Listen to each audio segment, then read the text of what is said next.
आज हम ऑप्शन से रिलेटेड फिजिकल सेटलमेंट के बारे में समझेंगे कि फिजिकल सेटलमेंट क्या होता है और फिजिकल सेटलमेंट कैसे होता है।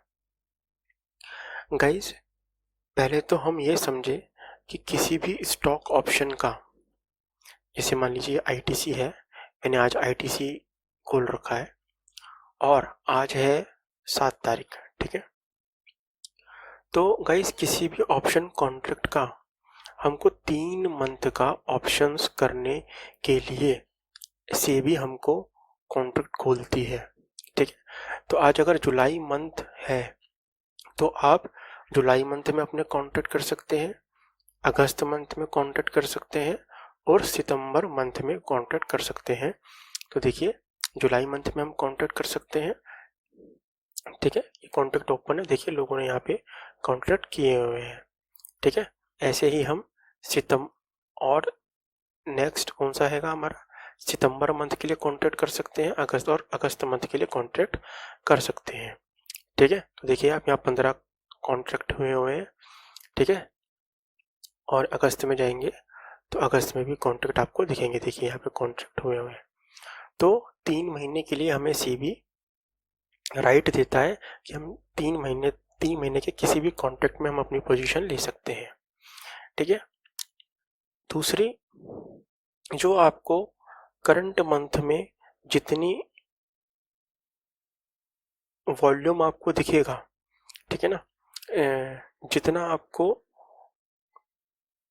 कॉन्ट्रैक्ट दिखेंगे वो आपको प्रीवियस नेक्स्ट मंथ में या उससे नेक्स्ट टू नेक्स्ट मंथ में नहीं दिखेंगे, ठीक है।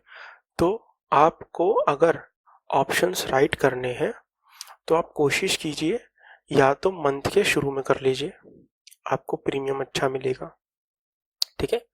और अगर आपके उस मंथ के 15 दिन या एक्सपायरी के आसपास आने वाले हैं तो आप नेक्स्ट मंथ में जाइए, ठीक है, पहली बात।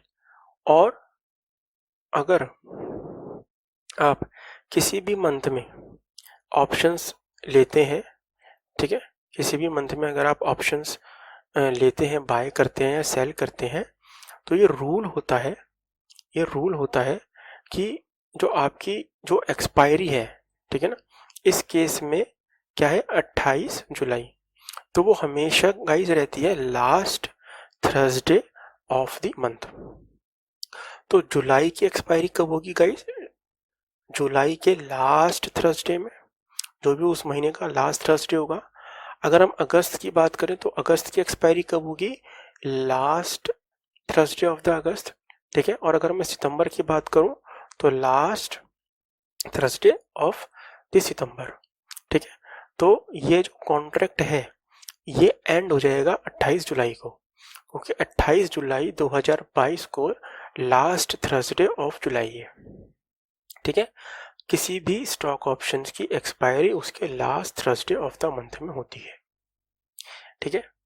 अब हम बात करते हैं यहाँ पर कि फिजिकल सेटलमेंट होती कैसे है और फिजिकल सेटलमेंट में हमें किन किन बातों का ध्यान रखना चाहिए, नहीं तो आपका ब्रोकर सीबी आपके ऊपर पेनल्टी इतनी लगाएगा कि कभी कभी तो वो आपको भरने भी मुश्किल हो जाती है, ठीक है।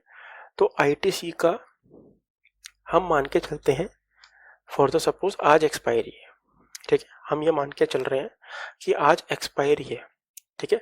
लेकिन अभी एक्सपायरी में है 20 दिन के आसपास है, क्योंकि आज 6 तारीख है, ठीक है ना। तो अभी है इसमें 20 दिन, लेकिन हम मान के चल रहे हैं समझने के लिए कि आज एक्सपायरी है, ठीक है। अब अगर आज एक्सपायरी है, ठीक है, तो ऑप्शन चैन वाली सीरीज पहले आप देख लीजिए। और जो मैंने ऑप्शन चैन की एक वीडियो बना रखी है, how to read option chain, आप उसको एक बार देख लीजिए, ठीक है। तो उसमें आप अगर देखेंगे तो उस और इसको भी देखेंगे तो आपको ज़्यादा क्लैरिटी आएगी, ठीक है। तो मैं मान के चल रहा हूँ कि आज है एक्सपायरी, ठीक है, आज एक्सपायरी है। और अगर आज एक्सपायरी है तो मुझे किन किन बातों का ध्यान रखना है, ठीक है। पहली बात तो ये गाइस कि अगर आपकी कॉल, ठीक है, मान लीजिए अगर आज है थर्सडे और है आज last day of that expiry है, ठीक है।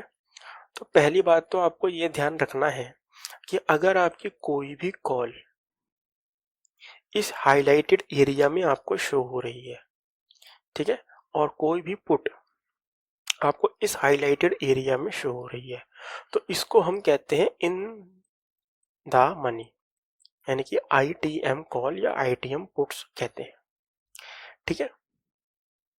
अगर आप यहाँ पर या तो बायर होंगे कॉल के केस में या फिर आप सेलर होंगे, ठीक है। अगर आप यहाँ बायर हैं कॉल के केस में, ठीक है, तो आपको पता है कि कॉल बायर के पास राइट होता है, क्या राइट होता है कि वो शेयर बाय कर सकता है, ठीक है। वहीं कॉल सेलर के पास क्या होता है, कॉल सेलर के पास ऑब्लिगेशन होता है कि उसको उस शेयर की डिलीवरी कॉल बायर को देनी पड़ेगी, ठीक है। अब सपोज अब सपोज अब सपोज आपने 280 की कॉल बाय कर रखी है, ठीक है, ऑन द एक्सपायरी, और आपकी कॉल हो गई है इन द मनी, ठीक है। तो थर्सडे के 3:30 से पहले पहले, कितने बजे से पहले पहले, 3:30 से पहले पहले, या तो आप उसको कर दीजिए स्क्वायर ऑफ, ठीक है, और स्क्वायर ऑफ का मतलब अपने सौदे को काट दीजिए। अगर आपने बाय किया है तो उसको स्क्वायर ऑफ कैसे करेंगे, उसको काटेंगे सेल ऑफ करके, ठीक है। और अगर आपने इसको 3:30 से पहले पहले नहीं काटा, 3:30 से पहले पहले इसको स्क्वायर ऑफ नहीं किया, तो आपके डीमेट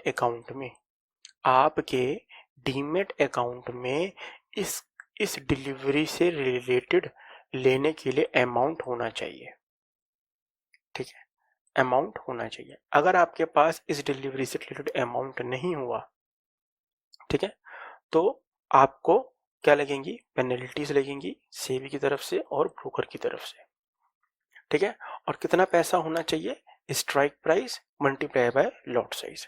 इसका लॉट है गाइस 3200 का, तो 3200 को आप गुणा कर दीजिए मल्टीप्लाई बाय 280।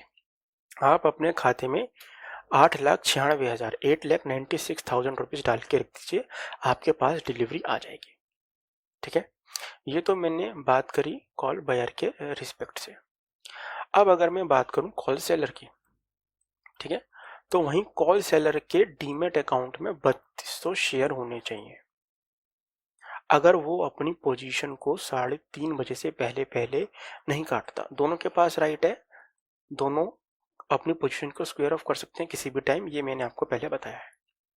लेकिन अगर आप नहीं करते तो ये चला जाएगा सेटलमेंट में, इसको हम कहते हैं डिलीवरी में चला गया या मैं सेटलमेंट में चला गया। अगर बायर के पेस केस से कहूँ तो मैं कहूँगा मैं डिलीवरी में चला गया, और इसको मैं कहूँ तो मैं इसे हम कहते हैं सेटलमेंट में चला गया, ठीक है। तो ये सेटलमेंट वाली बातें कब होंगी, जब आपकी कॉल या आपकी पुट इन द मनी होगी, ठीक है।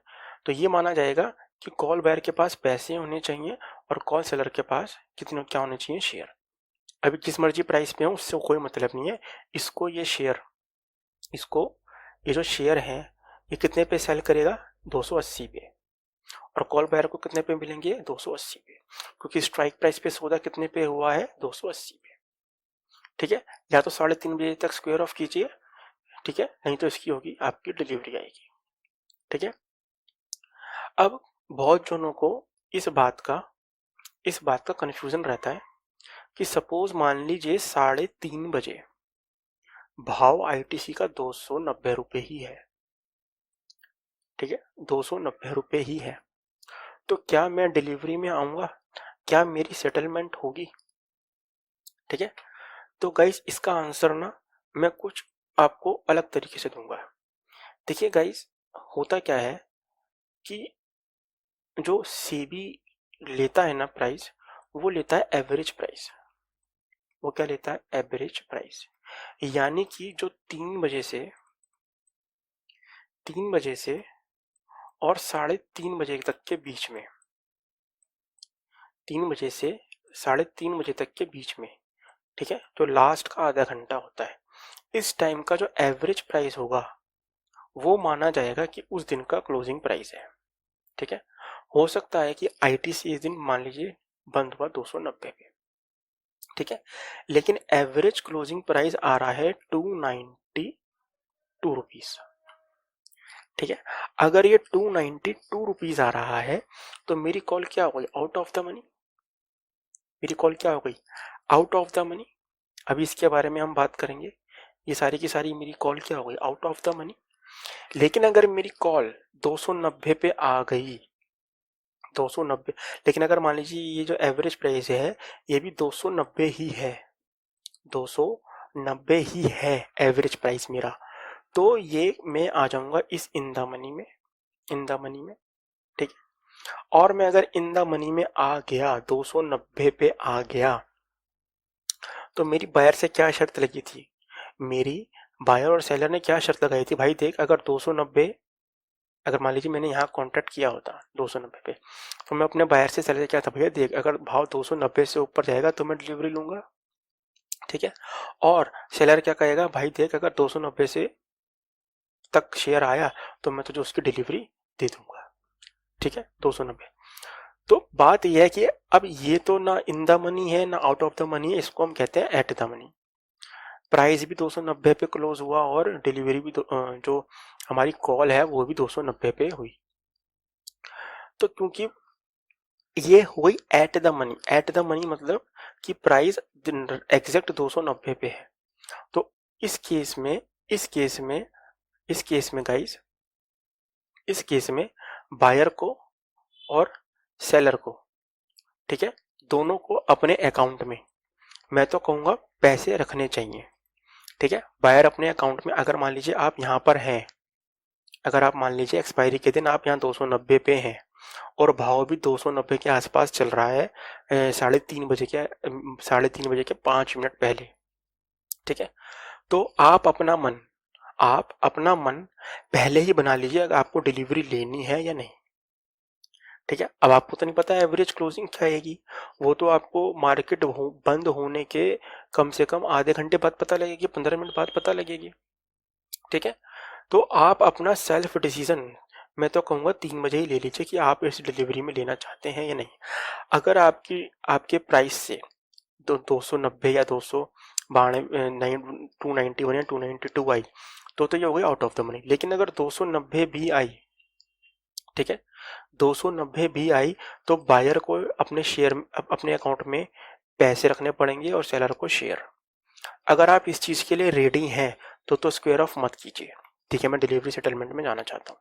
लेकिन अगर आपको इस बात का कंफ्यूजन है कि यार ये मेरी आउट ऑफ द मनी जाएगी कि नहीं जाएगी, 290 है, अब देखते हैं एवरेज प्राइस कम भी आ सकता है ज़्यादा भी आ सकता है, तो मैं तो कहूँगा 1-2 रुपए के लिए आप रिस्क मत लीजिए और इसको स्क्वायर ऑफ कर लीजिए। ठीक है, तो सीधी सीधी सी बात है, अगर 290 पे बंद हुआ और क्लोज भी 290 पे हो रहा है आईटीसी और एवरेज प्राइस भी आईटीसी का 290 आ रहा है, तो आपको डिलीवरी में चलेगा, आपकी आईटीएम मानी जाएगी। ठीक है, आईटीएम मानी जाएगी। ठीक है, सेम अगर मान लीजिए मैं पुट की बात करूं तो पुट के केस में भी यही है, पुट पुट बायर होगा और पुट सेलर होगा। ठीक है, तो ये 3:30 बजे से पहले आपको डिसाइड करना होगा कि अगर मेरी पुट इन द मनी हो गई तो बायर के पास क्या होने चाहिए, शेयर, और सेलर के पास क्या होना चाहिए, मनी।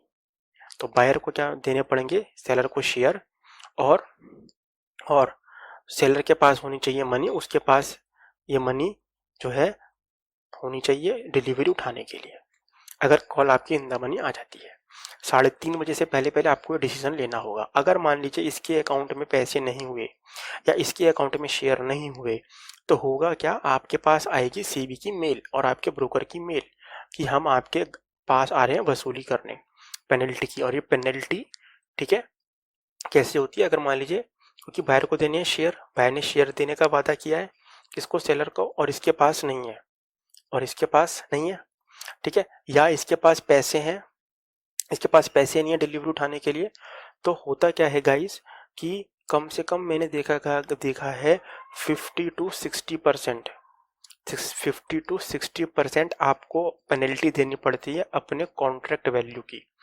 और ये शेयर जो होते हैं ऑक्शन होते हैं, इनकी नीलामी होती है सेबी में, और फिर वो लंबा प्रोसेस खिंच जाता है और अच्छे अच्छे इसमें पापड़ बेलते हैं। ठीक है, तो मैं तो आपको कहूँगा अगर आपके पास शेयर हैं तो वही इन द मनी वाला रिस्क लीजिए, या अगर आपके पास पैसे हैं तो वो और आप सेलर हैं तो इन द मनी वाला रिस्क लीजिए, नहीं तो मत लीजिए। ठीक है, लेकिन अगर मैं कहूँगा आपके पास पैसे नहीं हैं, ठीक है, और ऑन द एक्सपायरी आपका जो भाव है वो आपके इन द मनी के बिल्कुल पास है, एक स्ट्राइक यहाँ पे पास में है, और अगर आप उठे तो एक स्ट्राइक यहाँ पे है, तो मैं तो कहूँगा वेट ही मत करना भैया। ठीक है ना, एक ये जो अगर आपको 7 रुपये का प्रीमियम अभी दिख रहा है, ये एक्सपायरी के टाइम पे रह जाएगा लगभग 50 पैसे के आसपास। 50 पैसे को अगर मैं 3200 से गुणा करूं तो कितना बैठेगा, 1600 रुपये। 1600 रुपये जान दो, 1600 रुपये के चक्कर में कम से कम आपके, अगर आपके पास डिलीवरी लेने के लिए पैसे नहीं है या डिलीवरी देने के लिए शेयर नहीं है तो बेकार में पेनल्टी लग जाएगी। ठीक है, अब ये तो मैंने आपसे बात कर ली गाइस, सेटलमेंट उन्हीं की होती है जो इन द मनी होते हैं, यानी ये वाले और ये वाले। ठीक है, अब उनका क्या, जो आउट ऑफ द मनी चले गए, ठीक है ना, इन्होंने भी तो शर्त लगाई है, देखिए कितने लोग बैठे हैं यहाँ, देखिए यहाँ पे कितने लोग बैठे हैं। तो गाइस इन यहाँ से लेकर के और यहाँ तक कि इनकी कोई सेटलमेंट नहीं होगी, सेटलमेंट उनकी ही होती है जिनकी कॉल इन द मनी चली जाती है। ठीक है, और अगर आपको कॉल और पुट के बारे में बिल्कुल भी नॉलेज नहीं है तो आप मेरी पिछले वाली वीडियो देखिए। ठीक है, तो इसको हम कहते हैं गाइस ओटीएम। इसमें ना बायर को कुछ करना ना सेलर को कुछ करना, बायर ने जो शर्त लगाई थी इस केस में वो हार गया और सेलर ने अपना प्रीमियम लेके घर चला गया। ऐसे ही बायर ने जो यहाँ शर्त लगाई थी कि ये भाव जो है मेरा 270 के नीचे जाएगा या 265 के नीचे जाएगा, वो हार गया, उसका प्रीमियम हो गया कैंसिल, और सेलर का जो प्रीमियम हो गया वो हो गया प्रॉफिट। ठीक है, एक बात तो ये, दूसरी बात गाइस, जब भी हम किसी स्टॉक का, ठीक है, किसी भी स्टॉक के सेलर बनते हैं, ठीक है, सेलर के लिए बात कर रहा हूँ, अब वो चाहे आप कॉल सेलर बने या पुट सेलर बने, ठीक है, तो आपको देना होता है गाइस मार्जिन। ठीक है, और ये जो मार्जिन होता है लगभग होता है 20%। ये वेरी करता है स्टॉक टू स्टॉक, स्टॉक में कितनी वॉलेटिलिटी है। ठीक है, तो ये जो मार्जिन होता है 20% ऑफ द कॉन्ट्रैक्ट वैल्यू। ठीक है, अब सपोज मान लीजिए मैं बात करता हूँ 280 का कॉन्ट्रैक्ट की आपने कॉल या पुट सेल करी। ठीक है, तो 280 को आप मल्टीप्लाई कर दीजिए, लॉट साइज है इसका 3200, यानी कि 8,96,000 आपके पास होने चाहिए। ठीक है, होने चाहिए। ठीक है, तभी आप सौदा ले सकते हो, लेकिन आप सौदा ले सकते हो 20% अगर आपके पास मनी है, यानी कि कितना, 1,80,000। अगर आपके पास 1,80,000 के आसपास है तो आप ये कॉन्ट्रैक्ट कर सकते हो। ठीक है, पूरे महीने आप इसको रखिए। लेकिन होता क्या है गाइस, लेकिन होता क्या है, मान लीजिए ये थर्सडे आने वाला है। ठीक है जी, ये थर्सडे आने वाला है और इस टाइम है एक्सपायरी। क्या है एक्सपायरी, तो मंडे से लेकर के और थर्सडे तक इसको हम कहते हैं एक्सपायरी वीक। क्या कहते हैं, एक्सपायरी वीक। अभी तक आप जो मार्जिन दे रहे थे वो दे रहे थे 1.8 का। ठीक है गाइस, एक्चुअली में मेरे पास सोर्स जो है वो लिमिटेड है, तो मैं सिर्फ माउस से इसको चला रहा हूँ, सिर्फ आपको अंडरस्टैंडिंग हो जाए कि समझ लीजिए बस आप होता क्या है। ठीक है, अगर आप मेरी बात को भी सुनेंगे तो आपका समझ में आ जाएगा। तो आपके पास कितने होने चाहिए, 1.80 लाख, 1.80 लाख। ठीक है, यानी कि 1,80,000। ठीक है, एक्सपायरी वीक से पहले क्योंकि आपको 20% मार्जिन सीबी ने कह रखा कम से कम देना पड़ेगा। लेकिन जैसे ही एक्सपायरी वीक चालू होता है, ठीक है, तो मंडे ट्यूसडे वेडनेसडे, तो ये मैंने देखा है, ये जो मार्जिन है ना गाइस, ये बढ़ते चले जाते हैं। ठीक है, मंडे को ये 30% हो जाएगा। ठीक है, मंडे को ये 20% हो जाता है एज पर सी। मंडे को 20 का 20 रहता है। ठीक है, मंडे को कोई प्रॉब्लम नहीं है, मंडे को 20 का 20 रहेगा।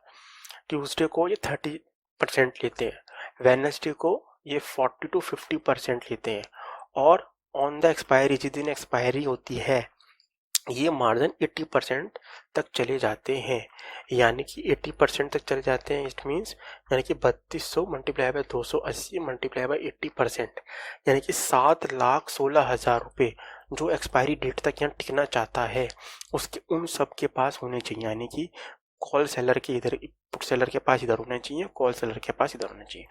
पुट बायर ने तो जो प्रीमियम दिया है वो पूरा का पूरा ब्लॉक हो जाता है। ठीक है, रिलेटिवली पुट बायर का जो प्रीमियम रहता है बहुत कम रहता है, वो उतना ही रहता है जितना वो प्रीमियम चल रहा है।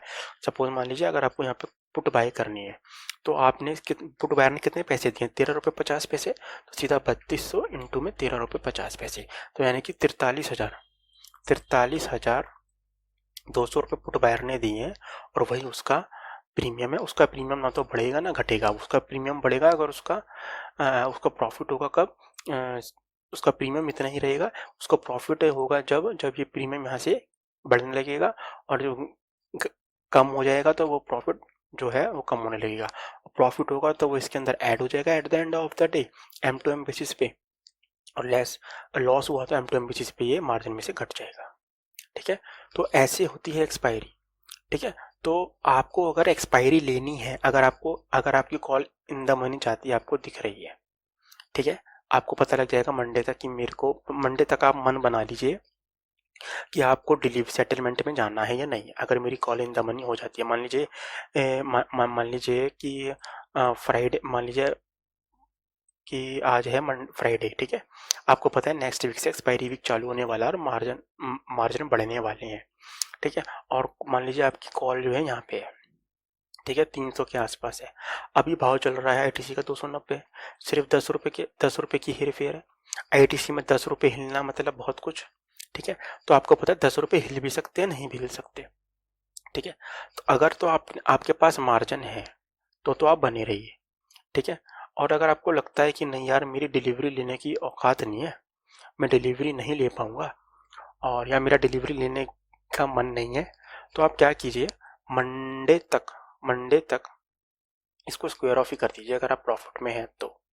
ठीक है, नहीं तो अगर मान लीजिए अगर आपका मार्जिन नेगेटिव हो गया या अगर आपका मार्जिन नहीं हुआ तो आपका ब्रोकर आपके इस पोजीशन को काट देगा, आपका ब्रोकर इस पोजीशन को काट देगा। समझ में आ रही है मेरी बात आपको? आपका ब्रोकर इस पोजीशन को स्क्वायर ऑफ कर देगा, क्योंकि जैसे ही मंडे आएगा वो मार्जिन को स्पाइक कर देगा, और अगर आपके अकाउंट में पैसे उसको नहीं मिले उतने मार्जिन के तो वो स्क्वायर ऑफ कर देगा। और अगर वो ब्रोकर ने ये आपका स्क्वायर ऑफ किया सौदा तो ये थोड़ा अच्छा नहीं लगता। ठीक है ना, तो आप अपने आप ही अपने हैंडल पे फ्राइडे तक उसको स्क्वायर ऑफ कर दीजिए। ठीक है, ठीक है, और अगर आपको पता है कि नहीं यार मेरे पास शेयर हैं या मेरे पास पैसे हैं, अगर इन द मनी होगा, ठीक है, मैं डिलीवरी लेने के लिए तैयार हूँ या मैं डिलीवरी देने के लिए तैयार हूँ, तो आप थर्सडे तक वेट कर सकते हैं। ठीक है, तो इस तरह से होती है एक्सपायरी। ठीक है, ठीक है, और बाकी ये है कि जो भी out of the money expiry पे होते हैं वो सारे के सारे उनके प्रीमियम क्या हो जाते हैं, जीरो। ठीक है, ये सारे के सारे क्या हो जाएंगे, जीरो। ठीक है, तो इस तरह से एक्सपायरी होती है। आपको बेसिकली अपने आप को पहले से ही मेंटली प्रिपेयर रखना पड़ता है कि मैं डिलीवरी लेना चाहता हूँ या नहीं। ठीक है, तो आज के लिए इतना ही गाइस, थैंक यू। अगर वीडियो अच्छा लगा हो तो प्लीज़ लाइक कर दीजिएगा।